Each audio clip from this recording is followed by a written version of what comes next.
आज हम लोग जो है अकबर के बारे में पढ़ेंगे। आज पिछले कुछ दिनों के बाद वीडियो बनाने में मैं इसलिए लेट हो गया क्योंकि 10th और 12th क्लास के विद्यार्थियों का इस बार जो है फाइनल एग्ज़ाम है। तो 12th वाले विद्यार्थियों को, मैं एक आर्ट्स का टीचर हूँ, तो उन लोगों को एग्ज़ाम की थोड़ी सी तैयारी में व्यस्त हो गया था, इसलिए कुछ वीडियो डालने में लेट हो गया। पर प्रयास रहे कि अब निरंतर वीडियो डाली जाएगी। आज जो हम बात करेंगे वो रहेगी अकबर के बारे में। अकबर की कहानी डायरेक्ट इसलिए हम शुरू कर रहे हैं क्योंकि हमारा जो कंपटीशन का बैच है उस बैच में हम अकबर ही अभी पढ़ा रहे हैं। तो अकबर से आज से वो शुरू हुआ है, तो आज से अकबर के बारे में ही हम आपको बताएंगे और अकबर के आगे का वीडियो बनाते जाएंगे। जो डेली क्लास में चलेगी वो आपको रिकॉर्ड में मिलते जाएगी। और जो अकबर के पहले की कहानी है तो उनके वीडियो जो है हम आपको धीरे धीरे करके अपलोड करेंगे, आप देखते चलिएगा। लेकिन इससे पहले जो है हम बात करते हैं अकबर के बारे में। तो एक बार मोटे तौर पे मैं पिछले जो पढ़ाया हूँ उनको केवल बता नहीं रहा हूँ, बस एक वहाँ से मेडिवल हिस्ट्री में स्टार्टिंग से लेकर के आपको जो है अकबर तक कहानी को कनेक्ट कर रहा हूँ।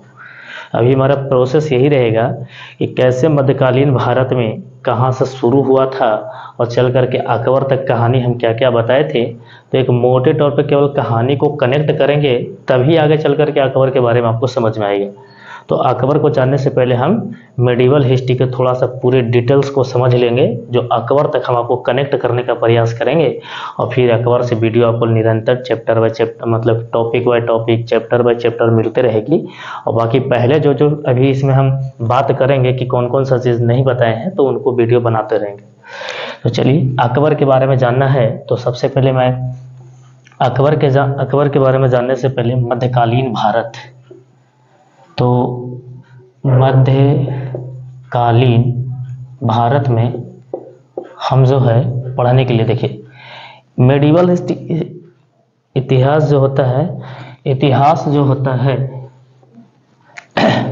मध्यकालीन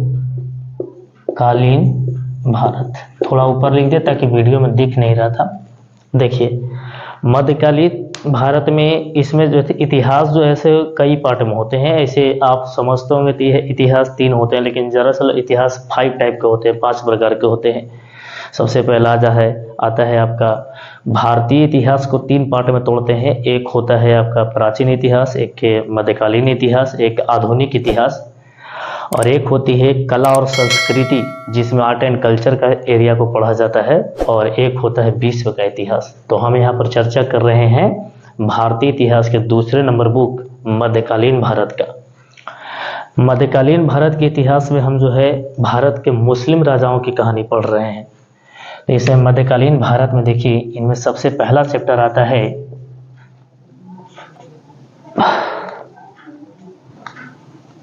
मध्यकालीन भारत के प्रमुख स्रोत। सबसे पहले वीडियो में आपका ये रहता है, ये चैप्टर पर किसी भी टॉपिक को आप शुरू करिएगा तो आपको स्रोत बहुत इंपॉर्टेंट होता है। स्रोत को हम लोग 3 पार्ट में बांटते हैं कि मतलब हम लोग को कौन कौन क्षेत्रों से, ये जो मेडिवल हिस्ट्री पढ़ेंगे मध्यकालीन भारत, उसमें हमको पूरी कहानी कौन कौन से किन किन ग्रंथों से लिखी गई है। तो देखिए ये क्या हो गया, तो इसको 3 पार्ट में होता है। एक होता है पूरा तात्विक स्रोत, ठीक है, जिसमें आप पुरातात्विक स्रोत में सिक्का, स्मारक, अभिलेख, और उसके बाद जो है अभिलेख के अलावा जो है गुफा का चित्रकला, ये सब जो है कुछ भवनें जो बनाई जाती है उनसे इतिहास की जानकारी मिलती है। दूसरा जो आता है साहित्यिक स्रोत, और उसके बाद एक आता है विदेशी स्रोत। साहित्यिक स्रोत में किताबों के बारे में जानकारी, मध्यकालीन भारत के समय कौन कौन किताब लिखी गई थी और उससे क्या जानकारी मिलती है, वो साहित्यिक हो गई। पुरातात्विक का मतलब कि जमीन के अंदर जो आज से बहुत साल की पहले वस्तुएं दफन हुई है उनको निकाल करके उस पर रिसर्च करके इतिहास बताई गई है, तो पुरातात्विक स्रोत में चलाता है। विदेशी स्रोत का होता है कि जिस समय मेडिवल हिस्ट्री के समय, मतलब मध्यकालीन भारत के समय, जैसे मुगल वंश हो गया, इसमें पढ़ना होगा, दिल्ली सल्तनत पढ़ना होगा, तो उस समय जो विदेशी दूसरे देश के जो हमारे भारत में आए थे उन लोगों ने कौन कौन से किताब लिखे थे, उनसे क्या बताया गया है, वो विदेशी स्रोत होता है। तो इनकी चर्चा हम बाद में करेंगे। दूसरा नंबर चैप्टर 1 हो जाएगा आपका। इसके बाद चैप्टर नंबर 2 में आता है अरबों। अरबों का सिंध आक्रमण है, सिंध आक्रमण।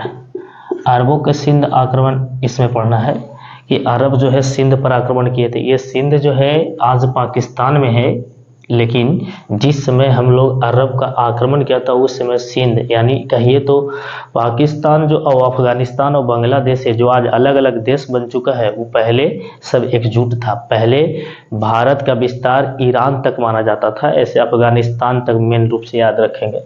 तो अरबों का सिंध आक्रमण मतलब ये सिंध भी पंजाब में, मतलब कि कहिए तो पाकिस्तान में है। अरबों के सिंध आक्रमण में इसमें सबसे मेन एक महत्वपूर्ण राजा की कहानी पढ़िएगा, मोहम्मद बिन कासिम। मोहम्मद बिन कासिम की कहानी पढ़िएगा, बड़ा इंपॉर्टेंट है इसमें। इनके सिर्फ इन्हीं की कहानी पढ़ाना होता है। और एक आएगा भारत में तुर्कों का आक्रमण। भारत पर तुर्कों का आक्रमण, तुर्कों का आक्रमण है, इनके बाद आएंगे। तुर्कों के आक्रमण में यदि हम बात करें तो इसमें बहुत महत्वपूर्ण 2-3 राजा का नाम हम बता रहे हैं। एक जो राजा थे तुर्कों के आक्रमण में, ये वाला, ठीक है, इनके बारे में। तो इसमें जो है एक राजा जो आता था उनका नाम था अल्पतगीन। अल्पतगीन, इनकी ज़्यादा चर्चा नहीं रहेगी। सुबुक्तगीन, यहीं से कहानी भारत के शुरू होती है। सुबुक्तगीन, सुबुक्तगीन के बाद मोहम्मद गजनी। मोहम्मद गजनी, जिसको महमूद गजनवी के नाम से भी जाना जाता है, ये वही सम्राट है जो भारत के गुजरात राज्य में स्थित भगवान शंकर जी की मूर्ति, जो मतलब कि भगवान शंकर जी का जो शिवलिंग है, सोमनाथ के मंदिर को 17 बार लूटा था। ये वही शासक की बात है। और इनके मोहम्मद गजनी के बाद मोहम्मद